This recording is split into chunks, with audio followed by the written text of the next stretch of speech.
I was thinking we could go back to that club tonight, Denny stated, taking a seat on the couch beside Saelah. She smirked at him. You just want to go back and see that hot bartender. I will neither confirm nor deny that. She didn't need him to. Sukuna was all he seemed to talk about even days after.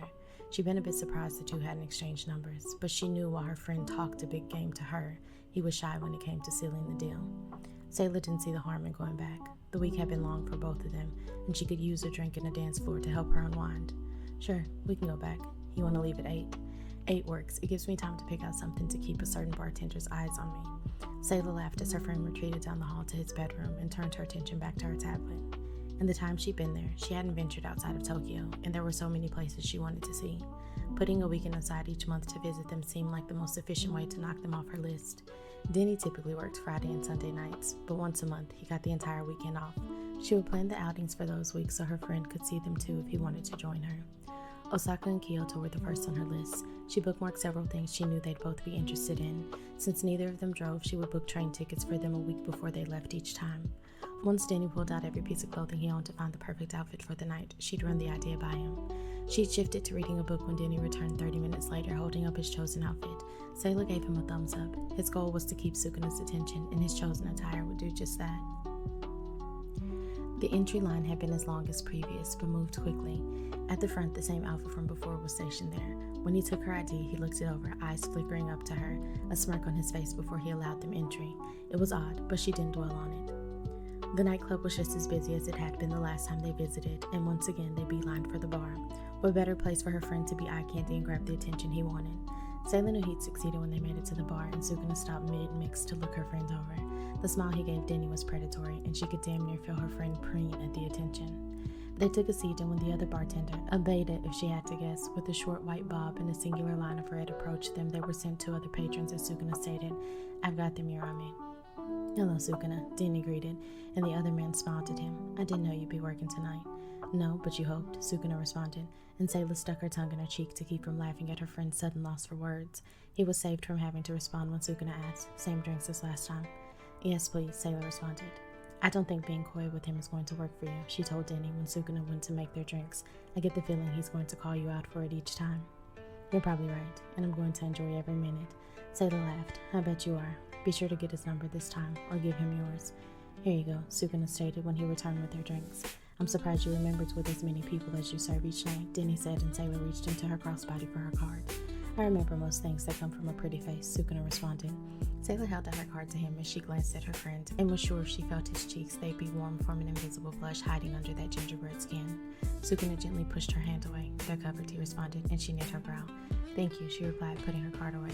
"Don't thank me," Sukuna responded, gesturing over her shoulder. She turned on her stool, and she was met with the same electric blue eyes she saw the last time they were there, and he was just as attractive, if not more so. This time, he wore a deep blue shirt that seemed brighter in contrast to his skin, but paled against those eyes. He was sitting alone at a table, and when their eyes locked, he smiled at her, a mix of boyish charm and devilish mischief, and headed towards them. "He is fine," Denny stated as they watched him approach. She had to agree. This man was a different level of attractive. He was pretty, and that way that men were when they were also still very much handsome. Saelah looked up as he stopped in front of her.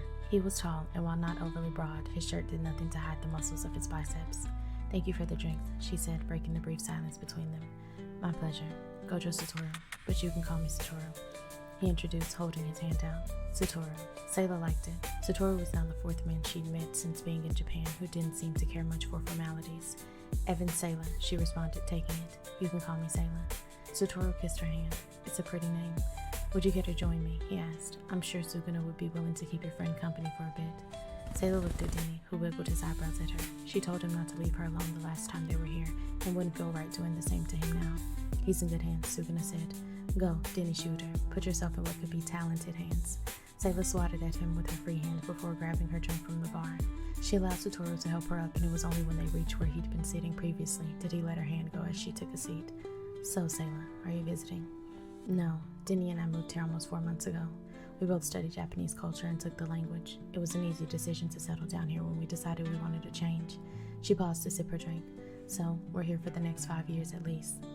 They could leave before that if they wanted to, but Saelah didn't see that happening, at least not anytime soon, and if they wanted to stay past that, they could renew their work visas. "How do you like it so far?" It's nice. The people are friendly and there's a lot to do, though I haven't done much yet other than work and settle in. What do you do for work? Satoru asked. I'm an IT engineer that specializes in software design and development. Because she was, it had been fairly easy for her to apply for her work visa. She'd only needed a sponsor, and Denny's director had agreed to sponsor her as well, if she helped them troubleshoot the hospital's interface when there was an issue. What about you, Satoru? What do you do? You're sitting in it, he responded with a smile as he leaned back in his chair. I own this nightclub in the casino beside it. Ah, it was a casino. Saelah had suspected the same person owned them both. The names were too similar for that not to be the case. Looking at Satoru, she could see him owning both entities. There was a certain look she always attributed to someone who owned any trendy spot people enjoyed visiting, and he fit the mold. It's a nice club. One of Denny's friends recommended it, and we stopped by a couple of weeks ago. I remember. You ignored me. The smile on his face was playful, but his eyes told her he felt some type of way about it. If she had to guess, she would say he wasn't used to being ignored. I wasn't ignoring you, she responded. You could have come to me. She tilted her head at him. But then again, I'm sure you're used to being pursued, not doing the pursuing. Something flashed in those blue eyes that she couldn't place, and he was leaning forward, elbow on the table as he propped his chin on his hand. I think we've established I have no problem pursuing. Have we? She inquired. We have, because you're sitting here, Saelah. She didn't respond because what could she say? He had her there. He was the one that bought her a drink and asked her to join him. Satoru studied her for a moment. You were such a stunning little Omega. Saelah raised a brow at him, an uncomfortable feeling settling in her stomach. Had he bought her a drink, invited her to join him because he thought she was an Omega? Sorry to disappoint you, she replied, flashing her canines at him. I'm not an Omega. An Alpha, Satoru thought as he studied her canines. They were smaller than his, though most female Alphas were. They weren't blunt like those found in Omegas or Betas. My apologies, he stated, sensing his assumptions might have upset her. I saw the scent patches and assumed. He caught her eyes, and I am far from disappointed. Satoru had no problem with her being an Alpha. He'd dated a couple when he was younger, and while he'd ultimately pursued Omegas mostly, that attraction usually stems from their appearance and pheromones. Genetically, Omegas were smaller than Alphas, soft and curvy, or lithe if they were male Omegas. Female Alphas tended to be proportioned like male Omegas, lithe or lanky, not as curvaceous as Omegas. Yet here she was, an Alpha with every characteristic he was attracted to in Omegas. Someone was smiling down on him, and Gojo Satoru was never one to look a gift horse in the mouth. Tell me to shut up if this oversteps, but are you close to rut or coming out of it? Yes. Alphas seldom wore scent patches unless that was the case, and even then it was usually only because they were mated and were not looking to entice someone to spend their rut with them. But both times he'd seen her, she'd had them on. Rut pheromones could linger for a while after it was over, and maybe she didn't want to attract an Omega. She hesitated, and he was about to apologize again, but she shook her head. No, neither of those. I just prefer to cover my scent. Satoru didn't ask her why. She shifted in her seat, and he could tell that she was uncomfortable. His first instinct was to release calming pheromones, and he was doing it before he could stop himself. It would be comforting to an Omega. An Alpha might find it insulting. He was pulling it back in when he saw her body relax. So then, little Alpha, care to dance? She smiled at him, and Satoru felt like he'd been kicked in the gut. Sure. He led the way to the dance floor as a slower song began to play, and he pulled her close. They swayed to the slow rhythm, and he couldn't take his eyes off of her. It was safe to say he was infatuated, but he'd always enjoyed looking at beautiful things, and Saelah was by far the most beautiful person he'd ever seen. Satoru knew he wasn't the only one aware of it. He could feel eyes on them as they swayed. Any other time, he would take it as someone appreciating him, but he knew he was not the target of their gazes. They danced through 2 slow songs, another starting when a scent he was familiar with approached them, and he had to refrain from sighing because he knew his night was about to be ruined. What is it? He asked when the other Alpha stopped beside him. Higuruma looked from him to Saelah and back again before speaking next to Satoru's ear. Someone was caught cheating in the casino, and when they were being escorted out, they started a fight. Toto broke it up, but the aggressor stabbed one of the other patrons with a glass shard. Satoru closed his eyes and tipped his head back in irritation. Okay, take care of it. What did I pay you for, Hiromi? I did. The ambulance and police are on the way, but they'll likely want to see the paperwork to make sure everything is up to standards. And he was the only one that had those. That idiot that started the fight had better hope the short walk he was about to take would calm him down enough not to put his hands on him when he got there. He'd been enjoying his time. Satoru, Saelah stated, barely audible above their music, hand touching his chest. He opened his eyes and looked down at her, and it was only then that he realized his pheromones smelled of a raging storm with his irritation, but the soft calling of his name had it seeping from him. I have to go take care of something, and it might take a minute, but I'll be back. Okay, she responded. He walked her over to the bar where her friend still sat, talking to Sukuna as he waited on another patron. Don't leave. I'll be back, he repeated, only leaving when she nodded. Leave it to some idiot who was likely drunk to stall the good time he was having. An hour and a fucking half. That was how long it took them to get everything sorted out. To take statements, make sure his license and insurance were up to date, and look at video footage. Satoru had been content to show them the paperwork and leave the rest to Hiromi, but the officers insisted he hang around until they were finished once they found out he was the owner. When he entered the club through the hallway, his eyes zeroed in on the bar, and he didn't see her there. He hadn't expected her to sit there the entire time, but he got the feeling her friend liked Sukuna and had hoped that was where she would be. He looked to the table he'd led her to, but it was empty. Satoru went to the bar, and when he didn't see Sukuna, he checked his watch. It was the time the other alpha took one of his breaks. He flagged the beta over. Hiromi, the woman that was sitting here earlier, curly black hair, brown skin, fucking gorgeous. Do you know where she went? Did she leave? The one sitting with the man Sukuna was flirting with. Yes, her. I don't think she left. Sukuna and the man went towards the dance floor when he started his break, and a few minutes ago she wandered off. Satoru nodded as he surveyed the club, but didn't see her. Sure, it was a large space, but he was confident he would have zeroed in on her quickly. Maybe she had tired of waiting and called it a night. He decided to check with Toji to see if the other men noticed her leaving. Toji, did you? He started once outside, but was cut off by Toji pointing to his left. He looked and found Saelah leaning against the building, eyes on her phone. Hey, he stated, stopping in front of her. She looked up. Hey, did you get it sorted out? I did. I thought you left. I got a call from a client and stepped out to take it, she responded, continuing at his raised brow because it was 11 at night. Most of my clients are overseas, primarily in America and Canada, and it's morning there. That made sense. He supposed with her profession, she could work anywhere in the world and have clients of the same nature.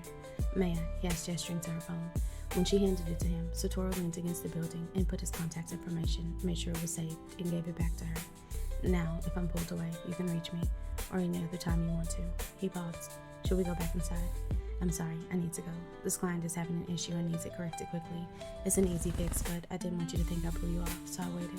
Satoru smiled at that. His alpha damn near rumbled and took it to mean she wanted to see him before she left. Should I go get Denny for you? She shook her head. He's having fun with Sukuna, and I don't want to cut that short because I have to work. He knows I'm leaving. I was going to go back inside and wait for you, but you found me first. Let me get you a taxi. The station isn't far. I'll take the train. Satoru wanted to object. He wasn't courting her yet, hadn't even asked, but he didn't want her on the train alone. He also knew that she lived in Shinagawa Ward, since that was where Subaru's shop was. Knowing that her clients were international meant she likely works from home. However, because he wasn't courting her, he couldn't push his luck. I'll walk you to the station, he offered. She took him up on his offer, and as they made the 10-minute walk, Satoru took in the smell of her perfume and couldn't help but wish she'd take her patches off. The walk was a comfortable silence, with him stealing glances at her often. If any of his high school or university friends saw him now, they wouldn't believe how infatuated he was, because she'd been right. Satoru was used to being pursued. It seemed the only time he ever did the pursuing were in situations like this, ones where he and his best friend had their eye on the same Omega. But Saelah was not an Omega, and that would put a hiccup in their plan. Alphas rarely courted other alphas. They'd have to use a different approach. Thank you, she stated at the entrance of the station. You're welcome. Let me know when you get home, so I know you made it safely. She smirked at him, and so you can get my number. Satoru laughed. That will be a bonus to knowing you're safe. She nodded. Good night, Satoru. Good night, Saelah. He watched her descend the steps before heading back to his nightclub. He contemplated whether to tell Suguru and Kento that she wasn't an Omega, but decided it wasn't for him to tell. He knew the other two had made moves and would make more. They'd figure it out when she was ready to tell them.